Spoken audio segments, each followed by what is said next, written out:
My name is Erza. I work as a marketing associate for Noble 9. We're on social media too.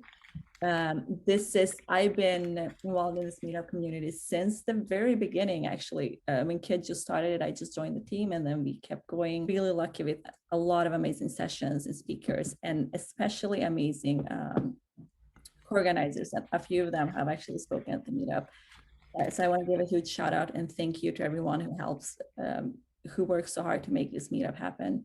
So I see Zach here, Kit, Dylan, only a few to mention that are in this call. So thank you for that. And I will stop talking and give the scene to our next speaker. We have Benoit Petit from, he's joining us from France, and he will be talking about SLOs for climate. And Benoit is actually also one of our speakers at SLOConf, which I forgot to mention. So Benoit, whenever you're ready, jump in. Yeah. Hi.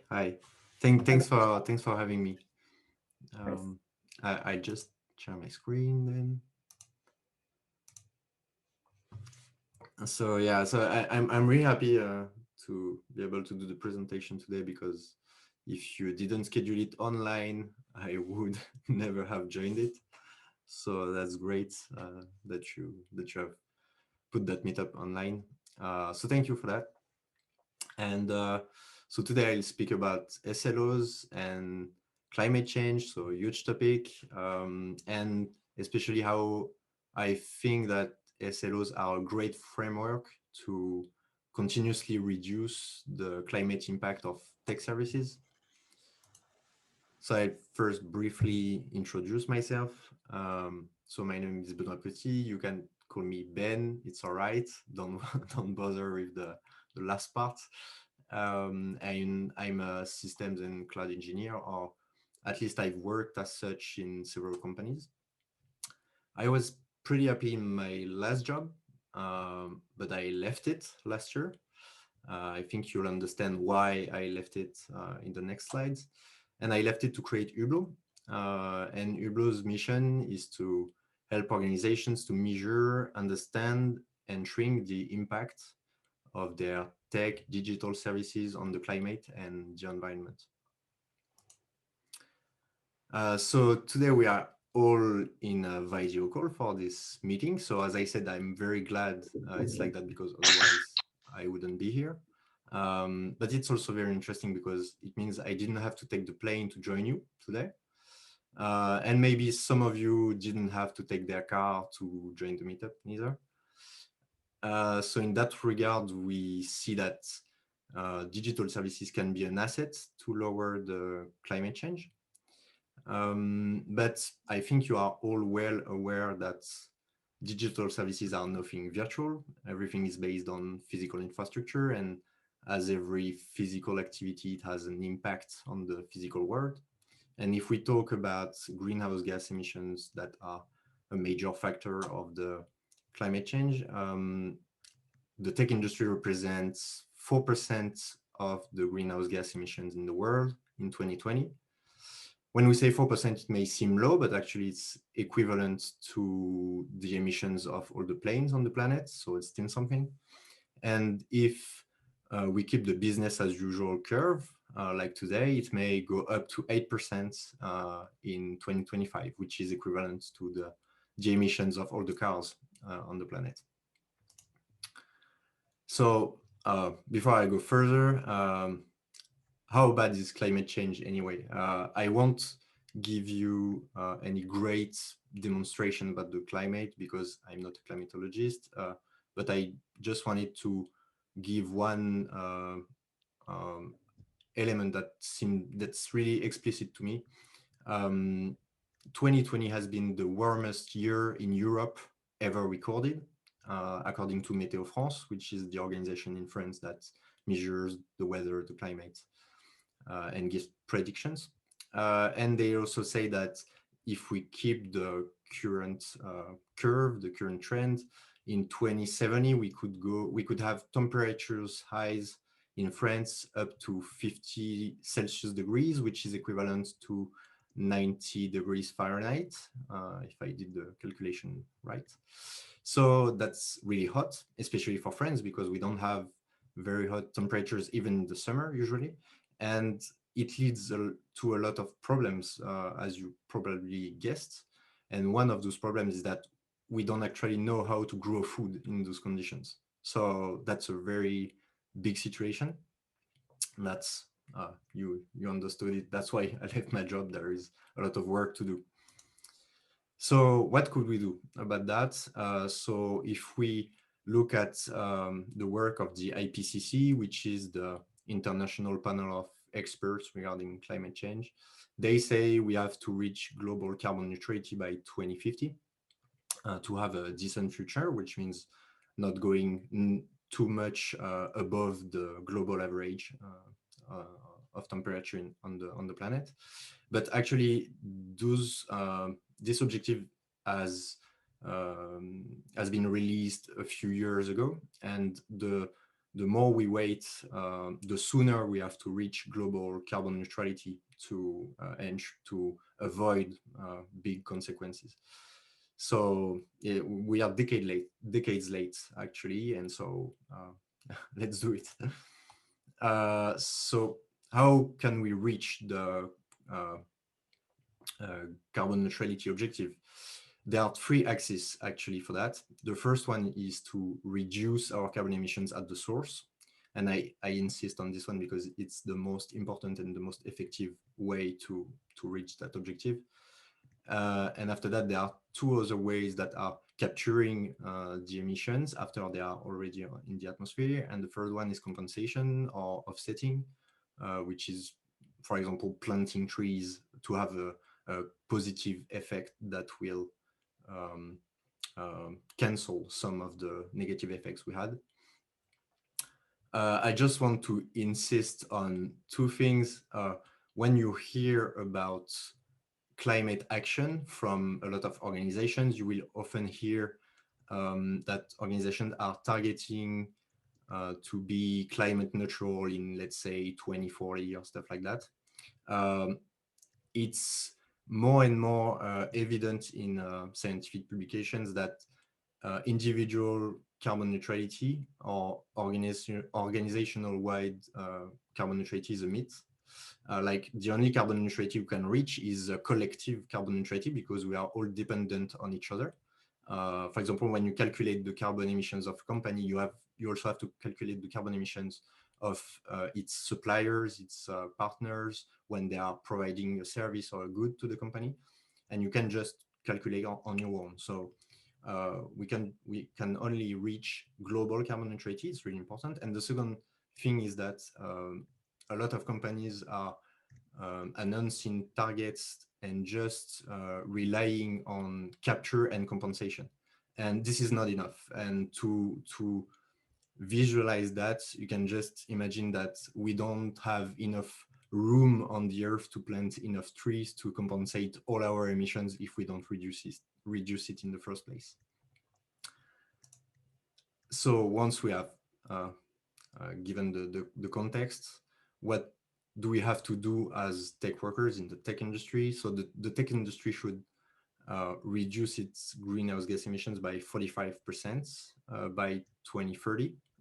This is one of the, because as all economy sectors, we have to do something about our own business.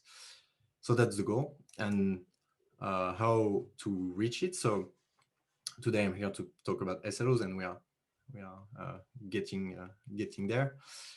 But first, I want to precise that it's not only SLOs that I find interesting regarding climate objectives. It's the whole SRE methodology, and there are also interesting things that are in common with the DevOps methodology. And I think if I took some of those principles that are in my mind very interesting to apply to the sustainability field and to the climate topic. So the first one is change is necessary to improve. So I think it's not a news to you, like in the day-to-day job, maybe that's a basic principle. But when we talk about climate change, that's the first thing everyone wants to see the change, but there is a very few people that wants to change themselves. So first principle, really important. The second one is breaking down silos. I've mentioned it, but for example, when you calculate your own impact, your own carbon emissions, you can just calculate your own carbon emissions and stick to it. You have to take into account the carbon emissions of the companies or organizations you are working with. So you have to collaborate basically with other organizations, and so it's really interesting in the SRE methodology, the collaboration between the teams, but we have to embrace a wider collaboration to face that challenge. The no blame culture is also really interesting, because if we start to do like finger pointing to saying, for example, why should I care about this topic as a tech person while the business is selling things that are not sustainable in the first place, that just won't work. We have to collaborate and to go in the same direction and learn from what we are doing and share knowledge. So I think it's really a key point. And the fourth one is small and frequent changes are really better than big promises. And we could take an example, like there are companies that say it's all right, we will just offset our emissions by planting a lot of trees and paying, I don't know, a lot of money to plant those trees. But planting a tree is a promise, because you don't know how much time the tree will live, if it will be cut or burned in several years. And you also, like planting a tree takes decades, a tree takes decades to get to an interesting effect on the climate. So we don't have decades. So reducing our carbon emissions right now, piece by piece, is really more interesting than promising big things. When I think about that topic, I think about the definition of reliability, or at least one of the definitions I could find on reliability, which could be the ability for a system to fulfill a mission in some defined conditions. And this definition seems really open to me. Like, we can define the mission, we can define the conditions. And I tend to imagine what would be reliability in a world where we really embrace that challenge and face it. And it could be taking into account not only the client satisfaction in the present, but also the client future. And if we take that into account, I think we are on the right path for solving the challenge. It means when I think about it, actually, I ask myself, is the system really reliable if the client is satisfied right now, but that running the system contributed to jeopardize his future? Like, it's a bit like that. So now about SLOs, because the topic, I really think SLOs are very interesting for that topic, because it helps to define a common objective across teams, so tech, product, even the business. So that's really what we need about the climate, is to collaborate and to have a cross-team vision about that. Most of the time, it comes with the tooling that enables to keep track of that objective, and that's also very interesting to be proactive and to drag focus on that objective. So I really think it's the perfect toolbox for that kind of challenge. And when I discussed about that on the internet, I had someone on Reddit who told me something interesting. He told me that I was denaturing SLOs from their primary function, or somehow moving them from their initial purpose. And I disagreed with him, but it was really interesting to hear that, because in my mind, I see a double analogy between reliability objectives and climate-related objectives. The first one is that when we don't define SLOs about reliability, what happens most of the time is that people imagine that we will reach 100% uptime or 100% reliability on the system without talking about it. And I think it's a bit the same about the climate, because when you ask about someone about the impact of tech services he's running on the climate, most of the time he will say, hey, digital is clean, it has no impact, so why should we care? Like, everyone hopes for the best, and I think it's the same in the two scenario. And another example, another element is that we don't have clear objectives on the reliability side when we don't define SLO most of the time. And it's a bit the same about the climate. Like, we don't have objectives at all because until now nobody cares. So now we'll see how to we'll soon see how to define an SLI first regarding the climate. But first, to give to see where we are as tech workers. If we take, for example, the energy consumption, which is an interesting proxy metric regarding the impact of tech, actually 60% of the energy consumption, including manufacturing, is due to user devices. So the first responsibility we have is to not renew our laptops or phones every 2 years, but extending their life cycle and repairing, recycling, and reusing devices. It's really, really important. But as tech workers, I think we have something to do on the other part, which is the impact of the infrastructures. So, of course, networks, but especially data centers. I think that's what we are interested in today. And so regarding data centers, what's really interesting is that the trends are like that. There are researchers on that topic that are estimating that the power consumption of data centers will be certainly tripled by 3 by 2030. So that's really the opposite of what we should do regarding the climate change topic. So that's why it's really important, even if it's not the major part of the power consumption or the energy consumption in tech. So now, how to measure the impact on the climate of a tech service we are running. First, just as a reminder, if needed, when we speak about consuming power, why does it relate to carbon emissions? Simply because electricity is what I'm not sure about that traduction, that translation, because in French we call it final energy. But the idea is that electricity is made from something.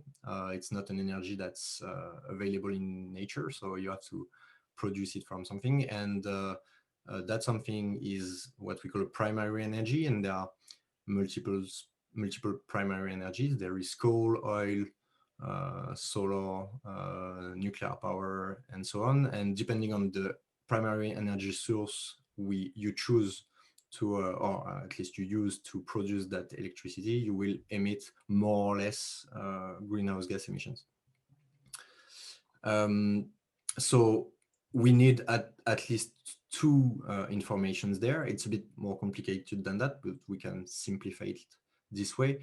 You need first to know how much power you are consuming for your service, and you need also to have the ratio of greenhouse gas emissions you are producing to have that electricity.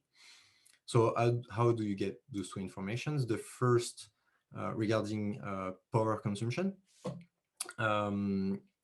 there is a project we are working on at Hublot and with other people, an open source project which is called Scaphandre. So sorry for that other French name, hard to pronounce. You can call it SCAF. It's a bit like me, Ben, SCAF, it's all right.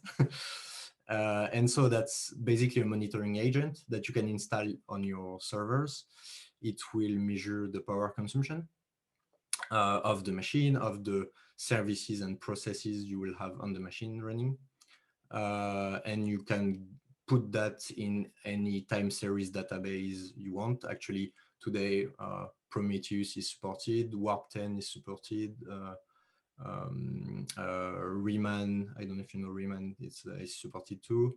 And we are extending the features on a daily basis. So, and it's open source, so an Apache 2 license. So all contributions are very, very welcome.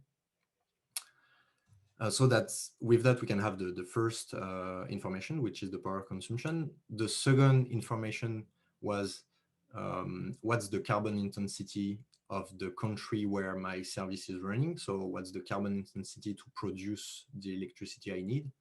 And you can get that information on Electricity Map, which is an interactive map where you have that carbon intensity country by country or state by state.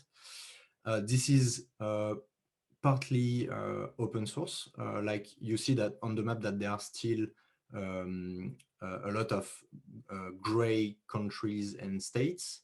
So it means that the data are not there yet. And so you can contribute on the link I've put on the slide. You can contribute to the routines and the scripts that will be used to collect the data from public information. But so with that, we can get, and there is an API too on that service. There is another API which is called CO2 signal. That's like the equivalent, but simplified API. So with those services, we can get the information of the carbon intensity. And then, for example, how could we build an SLI regarding the carbon intensity of a request on an API or a service? Then it's pretty simple. You just need to have, for example, on 1 hour, how many requests you got on the service. With Scaffold, you get the power consumption for that hour.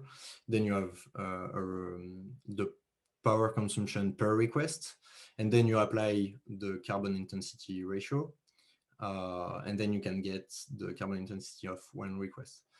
And so on top of that, of course, you can define SLOs, and that's, in my opinion, very interesting because it will lead to ask the right questions about what should we do to keep to stay under the SLO we defined. And so you will have to look after the power consumption itself, how the system is designed, how maybe it's too complex and does too much stuff, and maybe we could simplify it to consume less resources and then less power.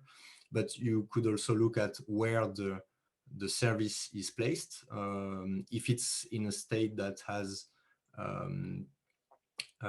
pretty high carbon intensity, maybe you could move it to another state if you have data centers there.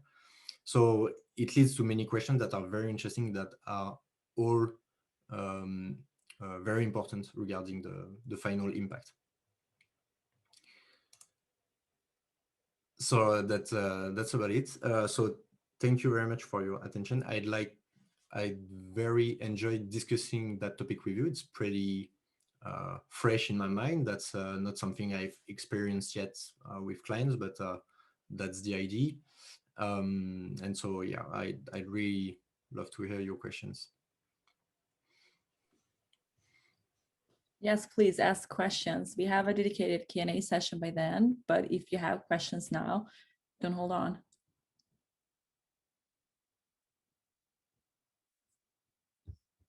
Does anyone have any question? What kind of organizations do you see adopting this? Like, are they typically like large or more like smaller progressive companies? Who do you think is going to lead the way with this? Actually, I don't think it's related to the size of the company. It's more about the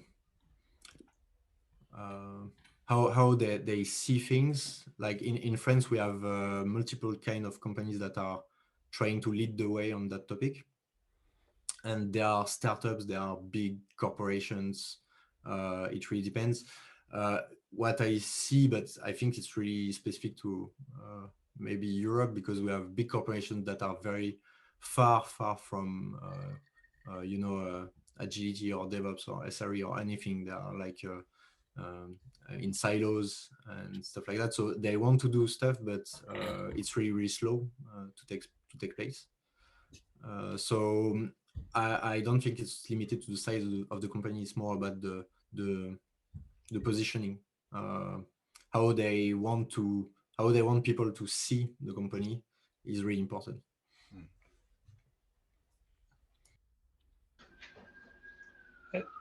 Quick question. One, it's an interesting idea. It's not something I thought of in that way, but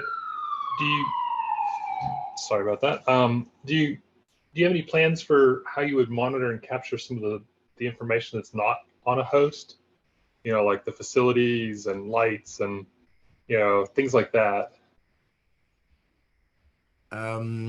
There is no particular plan on my side for that.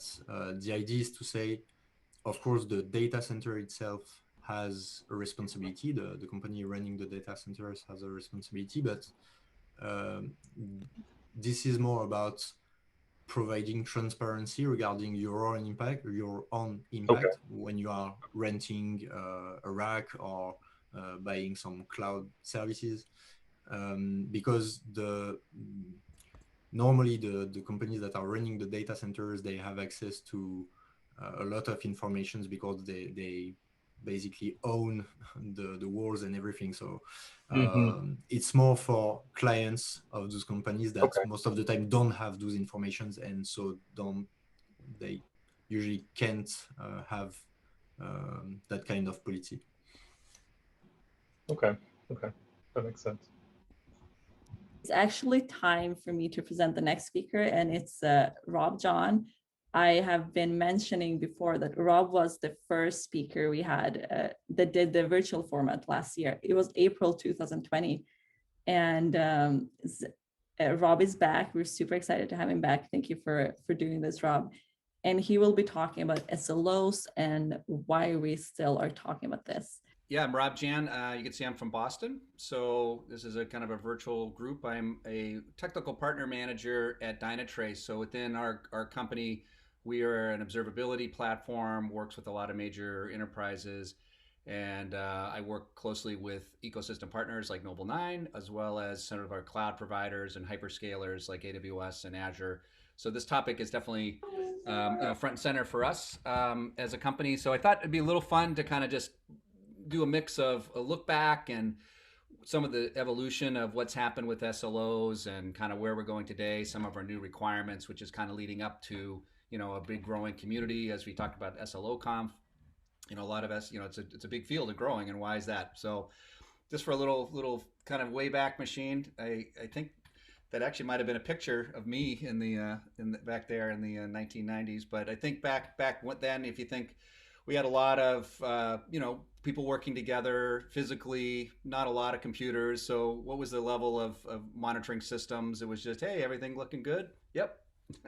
Let's take a look.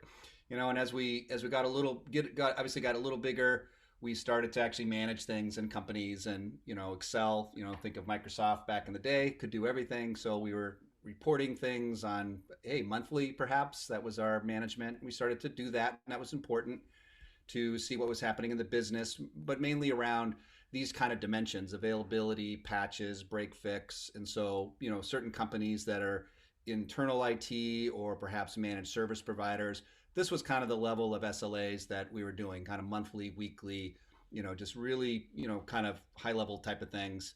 But then as we got bigger, more companies, obviously more computers, it kept scaling. We really had to do it. But the concept of measuring something and reporting on it isn't really different. A lot of it's just the scale. So we started to do more monitoring and more things. And so tools came out to make that easy. We could ping test everything. We could, start to look at things from particular applications. You guys might have heard of some of these open source tools, Nagios, Big Brother, and sometimes they had agents, sometimes not agents, and they had built in, they started to put in these things. So I guess my point of this is that SLAs and SLOs aren't new. It's been around for quite a while, ever since I've been in IT for a while.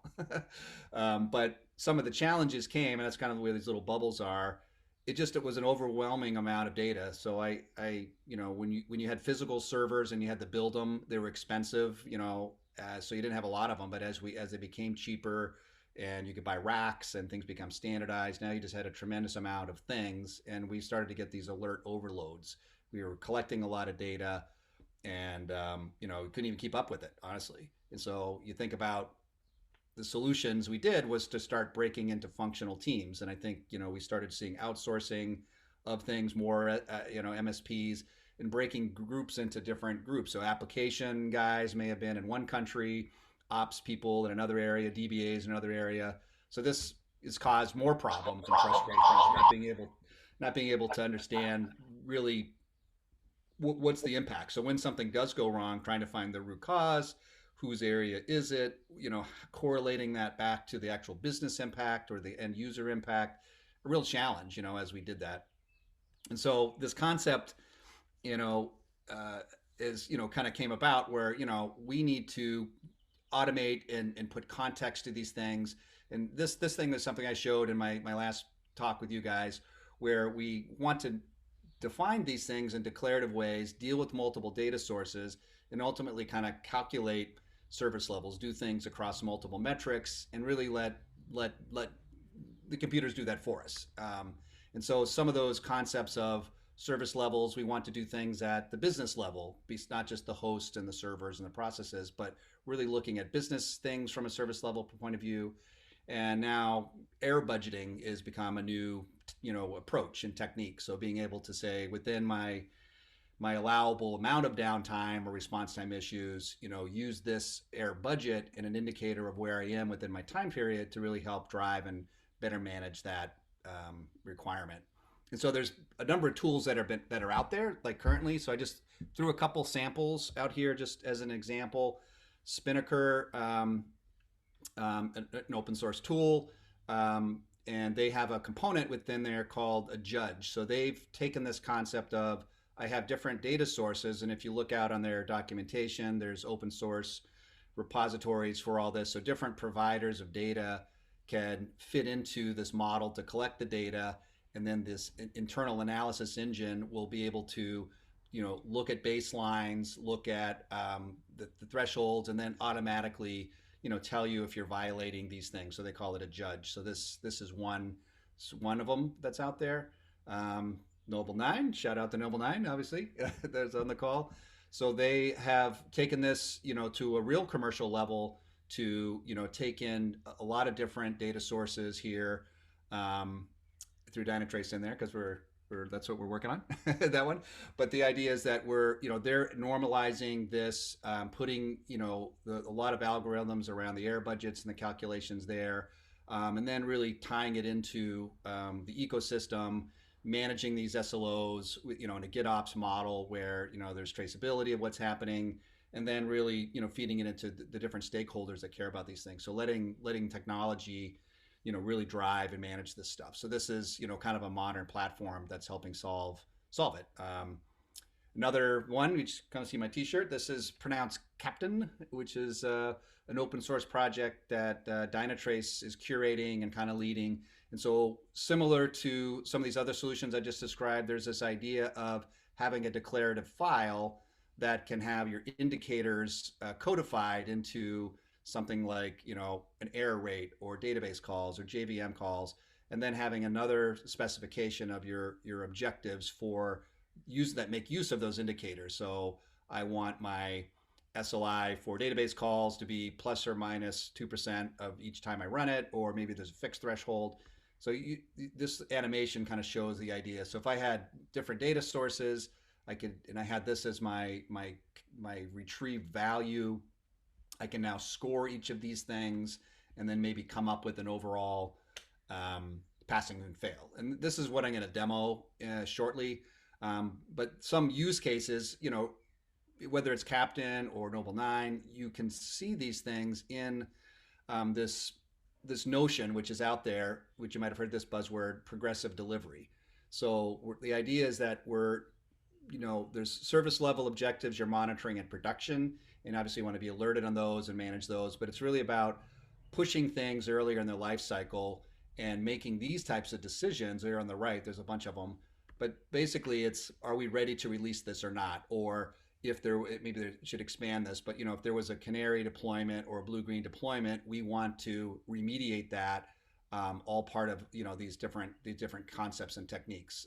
So being able to support blue-green and all these kind of concepts kind of lend themselves into Kubernetes. I know in our little breakout room we were talking about Kubernetes. And so these, cloud native approaches around code management delivery are really what are, implementations of the concepts of progressive delivery.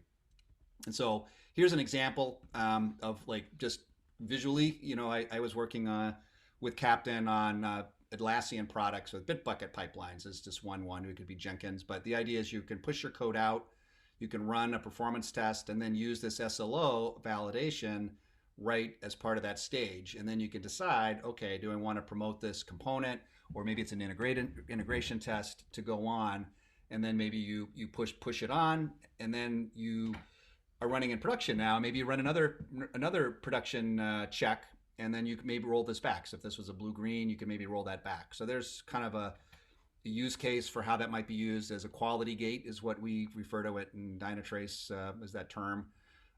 Or it could be something with incident management. So imagine you had a Jira ticket, and I don't know if you guys have seen it. I'm actually going to be doing another thing on this, but within Jira, there's a great feature called automation for Jira, and that allows you to use triggers within a Jira ticket, like say an issue open or a comment or a status change, to then drive through kind of a no-code way integrations to other things. So we built an example where from Jira, the ticket, you can invoke a REST call to, in this case, Captain, that would perform these types of services, which could then include notifications of results. And then back on the Jira ticket, those SLO results of some query can be attached to the Jira ticket. And so now within the Jira ticket itself, it essentially serves as a self-service kind of paradigm here. So now you can incorporate the concept of SLOs from the pipelines to issues or incident management.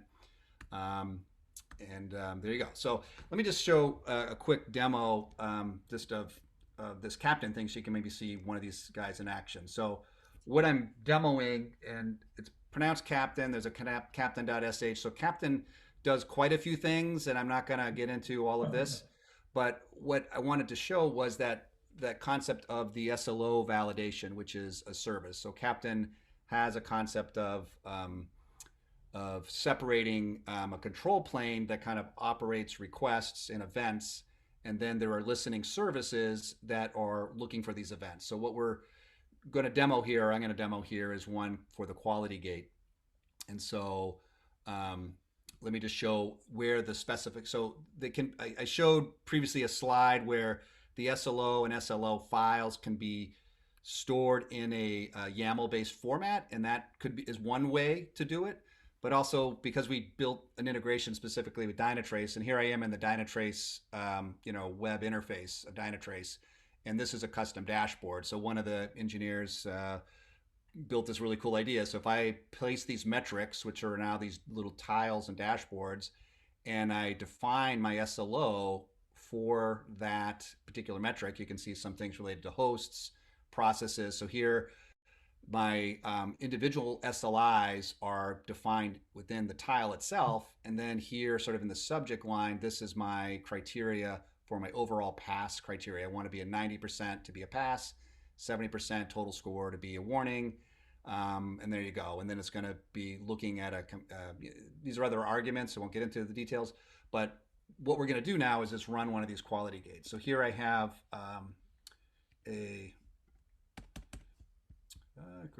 timed out on me, but let me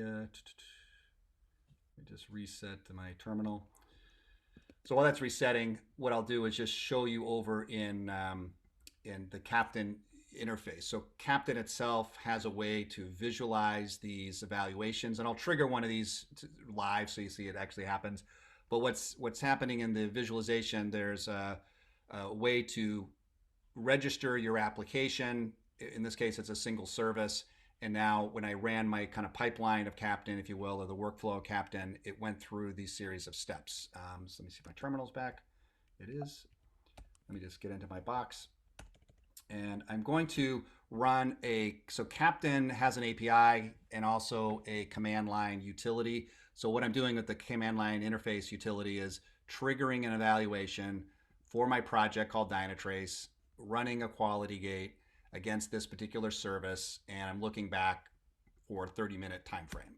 So when I run that, it's sort of built think of it like a job ID, and I'll just refresh my screen. So we should now see that taking place. So here, I say it happened really fast. So because it just was essentially a query against the different objectives. So let's see what it actually was looking at. So my evaluation was, here's my event coming into Captain to say, hey, for this start and stop time frame, I want to run a quality gate. It's not associated with a test, and let's fire, and it's firing off a triggered event.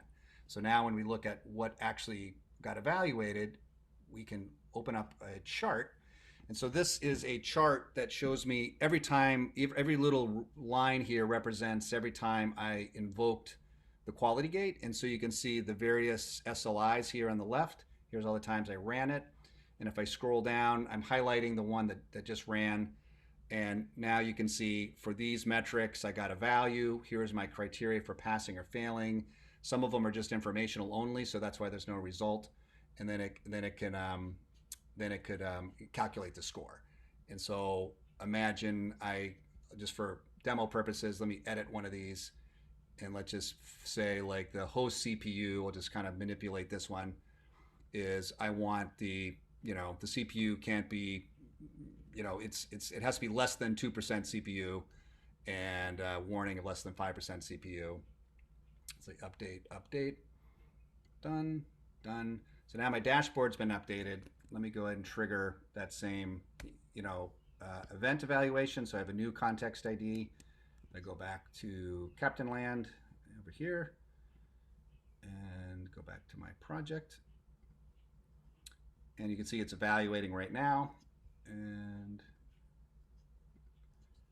now I failed. So now the one I just ran, it failed. So we look at why. So now this last row looks like a couple of things failed. So I have, these are response times, so they kind of look like the plus or minus 10%. So the deviation between the previous time I ran it and the current time I ran it was greater than 10%. So it's going to say that's a problem, right? And then my host CPU was 6%, but my criteria had to be less than 2%. That's the one I just edited. And so overall, when it added up all of my scores, my overall score was a 67 right here. And it's because I was less than 70%, which was my objective overall, then I fail. So that's kind of what this looks like. It can be into a little more of a the quality gate of a different. If I drill into like the concept of I'm delivering code, I can have a series of phases, and then within a different phase, I can actually do an evaluation that determines whether I continue on with my pipeline to promote it into prod. So I don't think I have time to get into all the details of that, but the idea is that quality gate can be done in multiple kind of use cases. So just to kind of conclude my talks, so and we could have some discussion and talks, but I really think that SLOs, as I mentioned, because of the scale that we're talking about, the need to support multiple indicators from different tools, we need something that's going to collect and aggregate it and do these evaluations in an automated way. And I personally think that SLAs are going to, once we start to figure out ways to measure things in terms of the dollar impact, so instead of just saying, hey, my CPU is high or whatever, that impact resulted in a financial cost, developer downtime of my Bitbucket server means 50 to 100 or 1,000 developers can't do their job. What does that translate to? So now when you're prioritizing an impact, if you can associate it with money, that's going to be pretty powerful. And I was actually just talking to someone today, and they have 1,000 developers in their team that have a lot of shared, delivery pipeline type things. So if some of their SRE and DevOps infrastructure goes down, 2 hours of downtime for 1,000 developers is some huge money, and that may be more than a production downtime for 2 hours, is what he told me. So what we need though is kind of like those a couple of those use cases I demoed, like having developers self-service either through the pipelines themselves by having guardrails and frameworks, or in the tickets themselves to be able to drive it and integrate things together with the APIs, and really drive the determination of these things through automation. I think this is some tools like what Noble 9 does, and I've seen some other tools do things really around user segmentation. So if you're using feature flags or you're rolling out kind of canary releases, to be able to understand that SLO is impacting just maybe the user community that was getting the canary analysis, and it's not really the real production user. So really understanding a more granular way of user segmentation, and there's lots of ways of doing that. We've seen examples of if you can understand who your gold, say your gold customers versus your platinum customers versus your silver customers, and you can understand the SLO impact, it kind of ties back to this dollar impact. So you really, if you may not have a lot of transactions, but if those transactions are all $1 million transactions, but then the small transactions at $1 each, will impact it, you're going to prioritize accordingly. And air budgets, I think this mentioned, there's actually probably there's probably maybe a whole dedicated track and the SLO conf around this, but air budgets is a really thing that a lot of tools and companies are doing to kind of incorporate that into their SRE management. And this is a use case I didn't really demo here, but I talked about, like, if an SLO is violated and you have the data around the topology, the prioritization of who it is, how to remediate it, whether that's clear disk space, roll back to a blue-green kind of scenario, or auto scale something. This is where we want that to reduce the mean time to resolution. So if you can identify it, through the SLOs, drive an automation to remediate it, revalidate those SLOs to ensure that could all happen in an automated way without actually requiring a war room of people to look at tickets, to prove tickets. So you really shrink down the number of touch points if you can do that. So we see a lot of companies really pushing just to deal with the scale and the number of services that they're needing to support. So I guess that's kind of my last slide. I think that maybe want to leave room for questions or kind of dialogue around any of this stuff, but hopefully, that sort of, maybe you can relate to some of these things. But I'll just kind of leave maybe this last slide up. Just I don't really have a thank you slide, but here's my contact information again. So thank you for just the opportunity to present this stuff. But any questions, or you guys have any comments? It was an amazing talk. Thank you, Rob. It was awesome. Yeah, let's see. No problem. Yeah, so this, like I said, some of these things are available now. So, certainly Captain's an open source topic. I'm sure Noble 9, you guys probably have I don't know if you have a trial to try these things out, but that's definitely, there's quite a number of tools in the marketplace that are, especially when they're SaaS, you can try them out. And, and the goal is that they're trying to make this domain area easier to manage, because it is complicated. Otherwise, so I have seen, I think there's, what I can do is another kind of, since I just have time for a quick shout out, but here's a shout out to a book from one of the Noble 9 folks that wrote a new book. So this is a very deep book and dense, but there's a lot of things around the approaches for,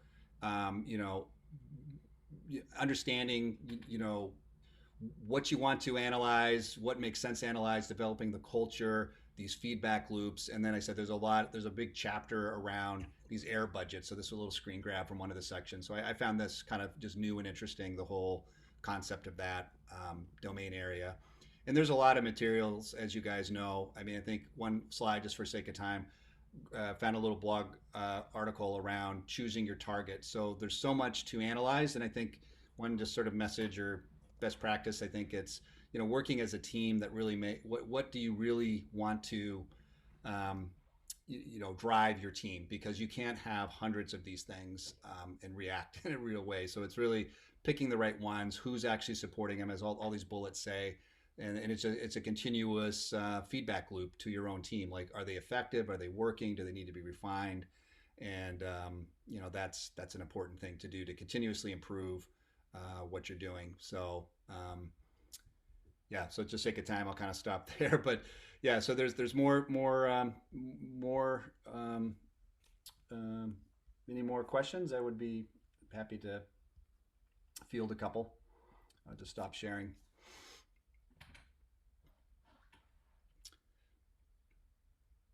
Yes, questions, anyone? Yeah, I mean, yeah, no worries, guys. Yeah. I don't have a question, but thank you for the presentation. I didn't know Captain, and it really solved some questions I had in my mind for some use cases. So thanks for that. Yeah, I mean, I think a lot of people are doing it. So, between, I think, like the SLO comp, that's where like speakers from different, it's companies that are kind of leading the charge. These are the people that drive these new use cases are the early adopters of new technology, like Kubernetes, and doing things at scale. People that are doing the cloud native type of approaches. But it's also, all those techniques get then more mature and then baked in to be kind of the culture of a company. So, within Dynatrace, we've now added a lot of features around SLO. So we didn't really have that. We had the ability to kind of monitor lots of stuff, but now we're now actually codifying the ability to look at service levels as like a distinct thing, and then trying to couple that with another kind of technical aspect of it is understanding your application topology. So, what we're trying to do as our platform at Dynatrace is be able to have a linkage between your app and the processes and the services and the end users. And that's how we can understand the impact. So if something's impacted, we know, oh, what users were tied to that service, and then it gets layered on with AI technology to kind of traverse and automatically baseline things and try to figure that out, so that when you do things at 100,000 servers, you can't humanly understand all of those dynamic complexities, especially when pods are coming up and down and servers are coming up and down. So it's really this challenge of scale and big environments, but the idea is the same, right? It's like we're measuring uptime, availability, user impact, dollar impact. So in some ways it's not new, but in a lot of ways it's just more the scale, and then how do we just keep up? And so automation is key. So we need to collect the data, normalize the data, integrate it in with these remediation tools, ticketing tools, and no one vendor has it all, right? So Noble 9 doesn't have everything, Dynatrace doesn't have everything, Jenkins doesn't have everything.